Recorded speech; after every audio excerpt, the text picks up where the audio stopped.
wayiphakamisa inyokeka kanjalo nengogana yomntu inantoba ngubani iphakanyiswe ethu zonke zibubu njengoba abantu besiphakamisa izinto zabo kanjalo engena mntu unazobezobana aphakanyiswe abantu asiphakamisa bona azasizathi kanjalo isima sikathixo simele siphakanyiswa abantu asiphakanyisa isiphiwo asizwathi kanjalo isima sikathixo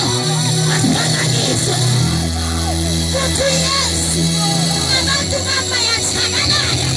ngenxa yoswela ulwazi izwathi latshabalala nje